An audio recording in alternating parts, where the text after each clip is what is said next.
बिस्मिल्लाहिर्रहमानिर्रहीम। अस्सलाम वालेकुम नाज़रीन, आप यूट्यूब चैनल देख रहे हैं। मैं इमरान खान हूं और उम्मीद करता हूं आप सब लोग खैरियत से होंगे। मैं अल्हम्दुलिल्लाह ठीक हूं। मेरे बारे में बहुत सारी खबरें चल रही हैं।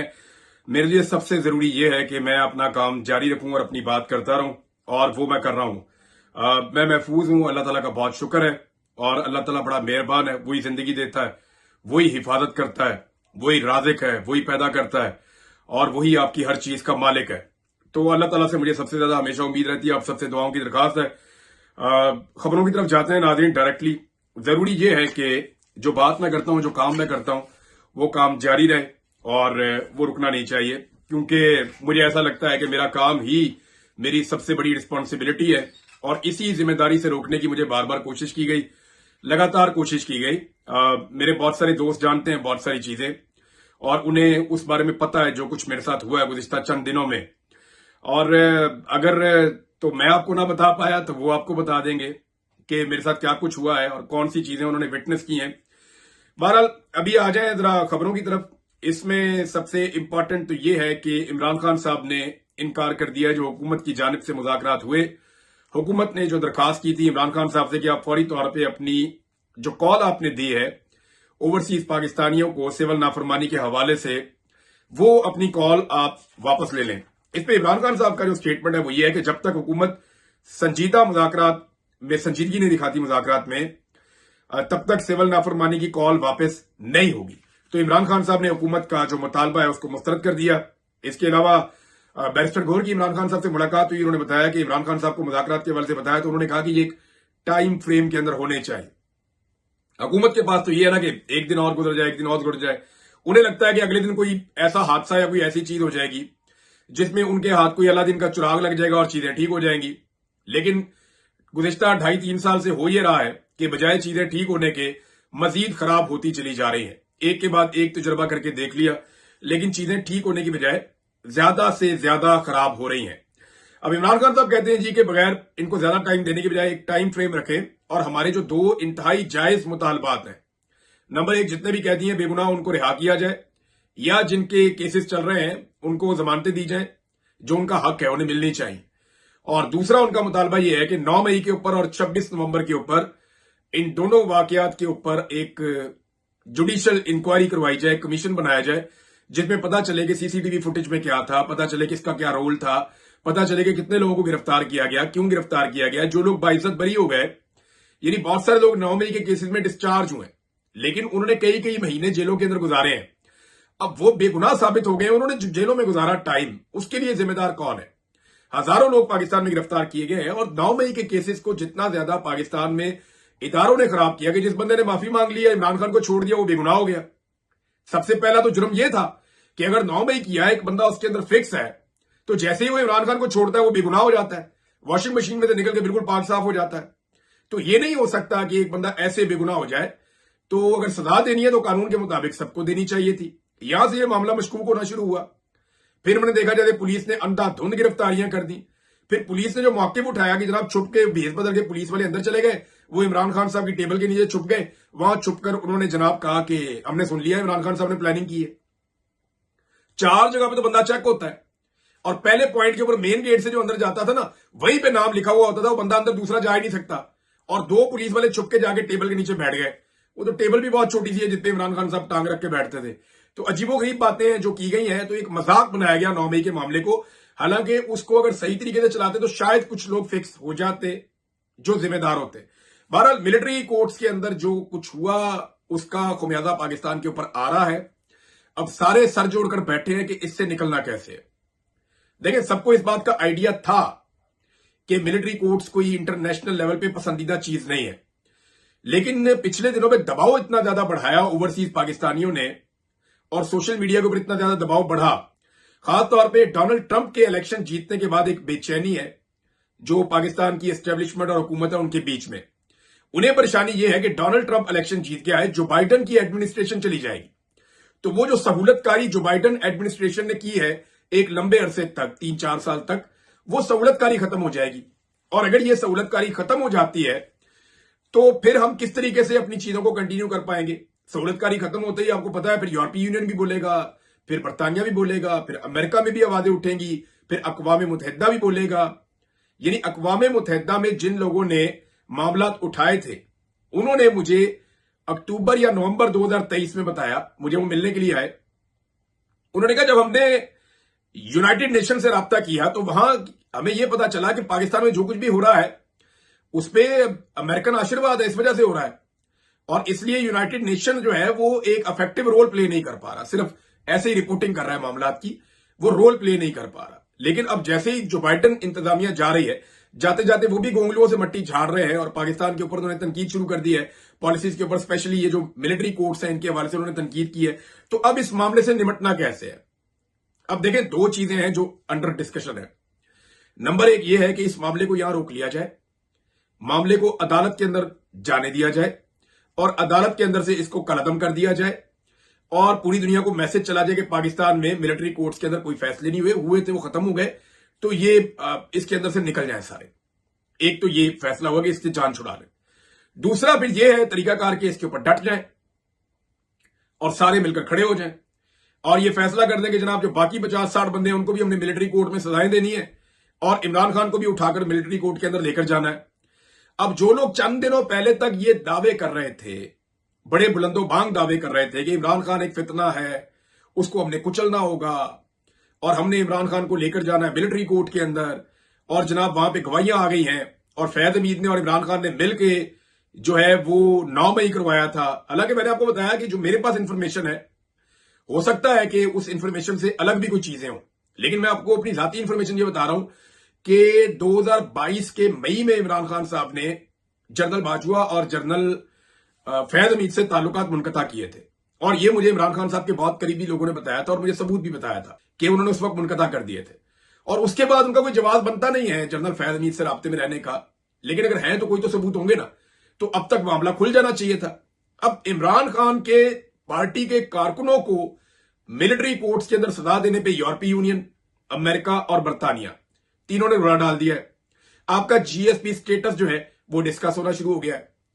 अब ये कारकुनों की बात थी, अगर साबिक वजीर आजम को उठाकर मिलिट्री कोर्ट में ले गए तो किस तरह का रिएक्शन आएगा हम आप इसका अंदाजा भी नहीं कर सकते। तो पाकिस्तान के अंदर इस वक्त डिस्कशन इस बात के ऊपर हो रही है कि किस तरीके से इस मामले को अब टैकल करना है, क्योंकि ये एक डिजास्टर के तौर पे देखा जा रहा है कि पाकिस्तान के अंदर सियासी जमात है, सियासी कारकुन है, उनको मिलिट्री कोर्ट के अंदर सजा हो रही है, हालांकि दूसरी अदालतें मौजूद हैं और सेम मुकदमात 9 मई के सिविल कोर्ट्स के अंदर बाकायदा अदालतों में, सुप्रीम कोर्ट में, दूसरी अदालतों में वो फौजदारी मुकदमात बाकायदा चल रहे हैं, दहशतगर्दी के मुकदमात भी बाकायदा अदालतों में चल रहे हैं। देखिए ना, इंसिडेंट तो एक ही है 9 मई का। अब 9 मई के अंदर कुछ हजारों लोग जो हैं उनके मुकदमा चल रहे हैं दहशतगर्दी की अदालतों में, दीगर अदालतों में, हाई कोर्ट्स के अंदर। ये 9 मई के मुकदमात हैं और इसी 9 मई के वकूए के कुछ मुकदमात फौजी अदालतों में चले गए हैं। यानी ये भी एक अजीब चीज है कि अगर डील करना है तो सबको एक ही तरह डील करना है ना। ये तो नहीं हो सकता कि आप कुछ लोगों को वहां ले जाएंगे और कुछ को यहां ले आएंगे। अब इसमें हुकूमत कहती थी सिंबॉलिक सजाएं होंगी, लेकिन सजाएं 10-10 साल की हो गई। उसके ऊपर भी दुनिया में एक जो है वो इस्तराब है और जिस तरह से इसको दुनिया में देखा जा रहा है आने वाले दिनों में, क्योंकि अब क्रिसमस की छुट्टियां होने जा रही हैं पूरी दुनिया में, तो क्रिसमस के बाद ये मामला उठेगा और ये मामला ज्यादा उठेगा मेरी इंफॉर्मेशन के मुताबिक। ओवरसीज पाकिस्तानियों ने जो किया उसके नतीजे में अब एक कांग्रेशनल मीटिंग होने जा रही है अमेरिका में और वहां पे बाकायदा ब्रीफिंग होगी कि पाकिस्तान में किस तरह से फस्तायत की गई है और 26 नवंबर को स्पेशली उसके अंदर डिस्कस किया जाएगा इमरान खान साहब के मुकदमात और मामला भी। इसके अलावा एक बर्तानिया में भी होने जा रहा है ये मामला और कनाडा में भी होने जा रहा है। यूरोपीय यूनियन का मूड आपने चेक कर लिया है और उन्होंने भी एक हार्ड लाइन ली है इस सारे मामले को लेकर। डोनाल्ड ट्रंप की जो नई टीम है ना, उसके अगर आप बयानात सुने, गुज़िश्ता कुछ बयानात आप निकालें, मिसाल के तौर पे उनके मार्को रूबियो इनके सेक्रेटरी ऑफ द स्टेट के तौर पे इंतखाब है, इसी तरह रिचर्ड ग्रेनल है, इस तरह एक दो खवातीन है। इनके अगर आप माजी के स्टेटमेंट्स देखें जो डोनाल्ड ट्रंप की अपनी किचन कैबिनेट है, जो बहुत करीब के लोग हैं, तो आपको यह समझ आ जाती है कि वो डिक्टेटर्स के बहुत खिलाफ है। वो खुलकर ये बात करते रहे कि हमने दुनिया में उन लीडर्स के साथ डील करना है जिनके पीछे उनकी आवाम खड़ी होगी, हमने डिक्टेटर्स के साथ डील नहीं करना।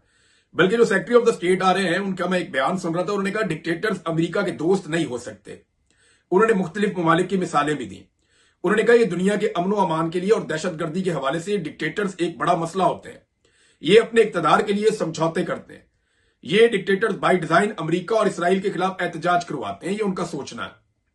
उन्हें यह लगता है कि डिक्टेटर्स अपने लोगों को कंट्रोल कर देंगे। स्पेशली वो मुसलमान मुल्कों की बात कर रहे थे कि जहां पे अपने लोगों को कंट्रोल किया जाता है वहां उनको थोड़ा सा रूम दिया जाता है। ठीक है, आप अमेरिका को गालियां दे दें, आप इसको दे दें।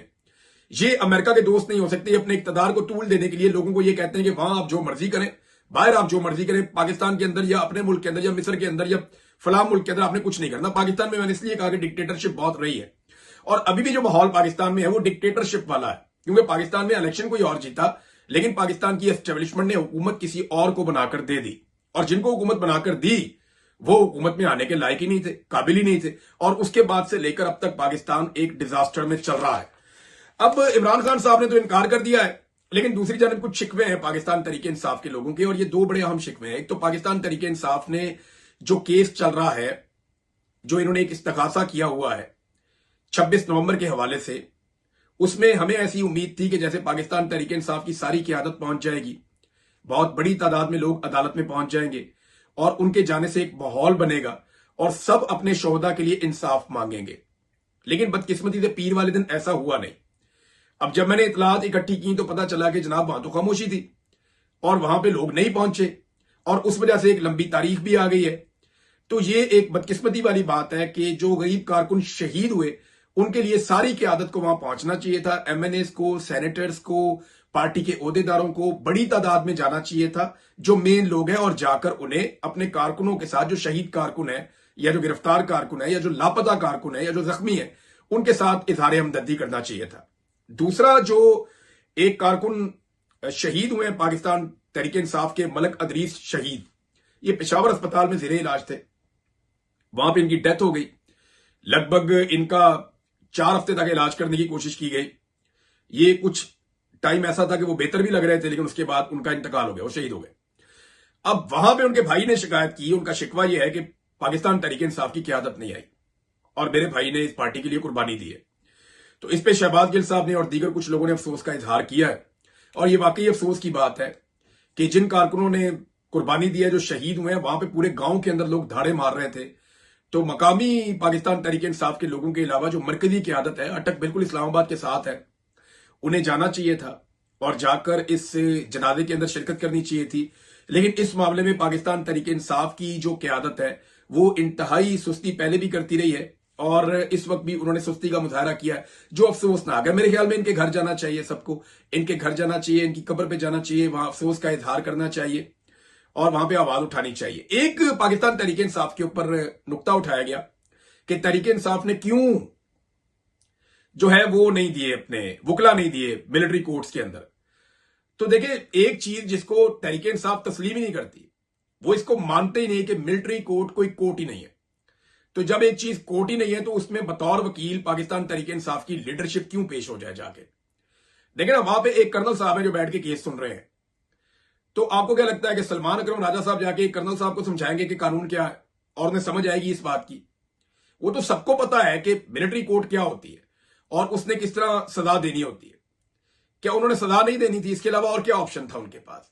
उन्होंने सजा ही देनी थी, क्योंकि हमने जब भी कभी सीनियर ऑफिसर्स को सुना मिलिट्री के, तो उनको यही कहते सुना कि जनाब ये बड़ा जुल्म और जबर और ज्यादती होगी। वो ओपिनियन अपनी दे चुके थे। तो जूनियर अफसरान जो वहां पे जज के तौर पे मौजूद थे, वो कैसे उनके खिलाफ जा सकते थे? दूसरी बात यह है कि पूरी दुनिया के अंदर एक सेट पैटर्न है कि military courts are not courts. Civilians के पॉइंट ऑफ व्यू से तो ये नहीं हो सकता। तो सिविलियंस को सिविलियंस की अदालत में लेकर जाना चाहिए, जहां पे कानून, आइन, इंसाफ और आपको मौका मिलता है अपना केस लड़ने का। हालांकि पाकिस्तान में वहां पे भी कम है, लेकिन फिर भी आपको मौका तो मिलता है अपना केस लड़ने का। वहां पे आपको केस लड़ना चाहिए। मैंने अपने बेशुमार केस लड़े हैं, बहुत सारे केसेस में, 95% केसेस में मैं बाइज्जत बरी हूं। जो केसेस बच गए हैं उनके अंदर भी मेरे पास बेल मौजूद है। कुछ केसेस ऐसे हैं जिनमें अभी बेल मौजूद नहीं है। तो मैं अपनी कानूनी लड़ाई जितनी मैंने लड़ी है तो अदालतों में ही लड़ी है। तो वो मिलिट्री कोर्ट के अंदर तो फिर आप ऑप्शनलेस हो जाते हैं। अब एक चीज और है, इस वक्त जो पूरा निजाम है वो मिन्नतें और तरले कर रहा है सिर्फ एक चीज के लिए, कि किसी तरह डोनाल्ड ट्रंप की जो हलफ बर्दारी की तकरीब है उसमें कोई एक दो बंदे हैं उनको इनविटेशन मिल जाए। दो बंदे उनके इनविटेशन के लिए अमेरिका में जो पाकिस्तानी सफीर है उसने जमीन आसमान एक कर दिए। वो पूरी कोशिश कर रहे हैं, वो बेपनाह पैसा खर्च करने के लिए तैयार है। वो ये कह रहे हैं कि जिस लॉबिस्ट ने जो करना है वो करे, हमें किसी तरह डोनाल्ड ट्रंप की हलफ बर्दारी की तकरीब में पहुंचा दें। दो बंदे हैं जिनकी बहुत ख्वाहिश है कि किसी तरह हमें डोनाल्ड ट्रंप की तकरीब हलफ बर्दारी में पहुंचा दें। लेकिन मैं आपको एक चीज बताऊं, अगर ये हो भी गया, फर्ज करें ये हो जाता है और कोई इन्विटेशन इनको मिल जाता है और ये वहां पहुंच के बैक बेंचर्स बन भी जाते हैं, तो भी डोनाल्ड ट्रंप से मिलना इनके लिए बहुत मुश्किल होगा। और अगर ये डोनाल्ड ट्रंप को मिल गए तो ये एक बहुत बड़ा रिस्क होगा, क्योंकि डोनाल्ड ट्रंप के आसपास होंगे कैमरे और जैसे ही उन्हें बताया जाएगा कि ये पाकिस्तान से हैं, तो आप डोनाल्ड ट्रंप को जज नहीं कर सकते कि अगले लम्हे वो क्या करेगा। यानी डोनाल्ड ट्रंप के बारे में आप कुछ नहीं जानते, वो अनप्रिडिक्टेबल आदमी है। मे बी डोनाल्ड ट्रंप वहां पे कोई ऐसी बात करे जो इनके लिए मजीद शर्मिंदगी का बायस बन जाए, या वो इमरान खान के बारे में कोई बात कर दें, या पाकिस्तान में होने वाली नाइंसाफियों के बारे में कोई जुमला बोल दें। तो ये भी एक रिस्क है एक तरह का, लेकिन इसके बावजूद पूरा निजाम कोशिश कर रहा है। और दूसरा, जो ट्रंप की आने वाली एडमिनिस्ट्रेशन है उसके खिलाफ कुछ थोड़ा सा प्रोपेगेंडा शुरू करवाया गया है कि जनाब हम अमरीकी गुलामी नहीं मानते, जनाब अमेरिका जो है वो हमारे फैसले नहीं कर सकता। तो यही तो हम कह रहे हैं, अमेरिका कौन होता है हमारे फैसले करने वाला? अमेरिका के फैसले में पाकिस्तान में रिजीम चेंज किया गया ना, और अमेरिका का ही कॉन्सेंट था, साइफर मौजूद है। ये तो एक खुफिया डॉक्यूमेंट था जो इमरान खान साहब ने पब्लिक कर दिया, वरना ये तो कभी पब्लिक होना ही नहीं था। और अब जो है वो जो बात कर रहे हैं वो इंसानी हकूक पे रख के अपने सोशल मीडिया के ऊपर डायरेक्ट डाल रहे हैं, वो कोई खुफिया दरवाजा इस्तेमाल नहीं कर रहे। हाँ, एक इंफॉर्मेशन आई है कि जो पाकिस्तान के अंदर सफारती अमला है उसको यह कह दिया गया है कि बाकायदा पूरी रिपोर्ट तैयार की जाए साफ और शफाफ तरीके से कि पाकिस्तान में इमरान खान का रजीम कैसे तब्दील हुआ और तब से लेकर अब तक क्या क्या हुआ, इंतखाबात कैसे हुए। तो ये सारी एक रिपोर्ट बन के अमेरिका में जाने वाली है, और ये रिपोर्ट जब वहां पे जाएगी तो लाजमन है उसका एक रद्दमल आएगा या वहां से कोई रिपोर्ट जारी की जाएगी। अब अमेरिकन जो है वो आपको ऐसे नहीं कहेंगे कि वो आपका बाजू मरोड़ देंगे। उनके 100 तरीके हैं, ख्वाजा आसिफ ने बताया ना, ख्वाजा आसिफ ने बताया कि उनके पास 100 तरीके हैं आपका बाजू मरोड़ देंगे। वो IMF के जरिए मरोड़ सकते हैं, वो मोहम्मद बिन सलमान साहब को कह सकते हैं, वो किसी अरबी मुल्क में कह सकते हैं, वो किसी और मुल्क में कह सकते हैं, वो कहीं से भी आपका बाजू मरोड़ सकते हैं। उन्हें 100 तरीके आते हैं। लेकिन जब वो इक्तदार में आएंगे 20 तारीख को, तो उसके बाद एक डरौने ख्वाब की तरह है पाकिस्तान में मौजूद हुकूमत और एस्टेब्लिशमेंट के लिए। अभी ये खुद से बोल नहीं रहे, ये खुद से किसी किस्म की बात नहीं कर रहे। ये क्यों नहीं कर रहे उसकी भी आपको रीजन देता हूं। इसलिए नहीं कर रहे, अपने कुछ इन्होंने चमचे खर्चे छोड़े हैं, कुछ छोटे मोटे नाम इन्होंने छोड़े हैं कि तुम अब बयानियां बनाना शुरू करो कि ये कहते थे जनाब के अमेरिकी गुलामी नामंजूर, एब्सोल्युटली नॉट। और अब ये अमेरिका से मदद मांग रहे हैं। एक तो इमरान खान ने अमेरिका से मदद कोई नहीं मांगी, बल्कि इमरान खान की पार्टी वो वाहिद पार्टी है जिसने खुलकर अमेरिका ने जो पाबंदियां लगाई उसके खिलाफ बात की। और किसी पार्टी ने पाकिस्तान के अंदर अमेरिका की लगाई जाने वाली पाबंदियों के ऊपर कोई बात नहीं की। सिर्फ इमरान खान वो वाहिद पॉलिटिकल पार्टी रखता है जिसने अमेरिका की पाबंदियों के ऊपर उस वक्त बात की जब इमरान खान जेल में बैठा हुआ है और अमेरिका से उसके हक में आवाजें उठ रही हैं। ये है इमरान खान। तो पाकिस्तान उसके लिए ये है। सबसे पहले इमरान खान ने यह ऑर्डर भी दिया है कि मेरी पार्टी के अंदर सिर्फ 3 बंदे, बैरिस्टर गौहर, उमर अयूब और सलमान अकरम राजा, और एक उन्होंने और नाम दिया है, ये तीन और सेक्रेटरी इंफॉर्मेशन। उन्होंने कहा ये लोग जो हैं ये स्टेटमेंट दे सकेंगे जो फॉरेन पॉलिसी इश्यूज हैं उसके ऊपर। बाकी सारी पार्टी इसके ऊपर स्टेटमेंट ना दे, वो इसके ऊपर खामोश रहे, क्योंकि ये हसास मामला होते हैं, चाहे सऊदी अरब का हो, चाहे अमेरिका का हो, चाहे बाकी मामला हो। और पीटीआई ने खुलकर मुखालफत की है पाकिस्तान के ऊपर जो अमेरिका की पाबंदियां लगी उस हवाले से, और PMLN खामोश है। लेकिन अब वो बयानियां बना रहे हैं, और खामोश वो इसलिए हैं, वो इंतजार कर रहे हैं राइट टाइम का। वो अभी भी कोशिश कर रहे हैं कि किसी तरह कुछ करके डोनाल्ड ट्रंप के साथ हमारी कोई एंगेजमेंट हो जाए, वो हमसे कुछ ऐसा मांग ले जो हम उनको ऑफर कर दें, सर हम ये कर सकते हैं आपके लिए, कुछ भी इस वक्त तो इमरान खान से बचने के लिए तो कुछ भी देने के लिए तैयार हो जाएंगे। तो अभी तक ये व्यवस्था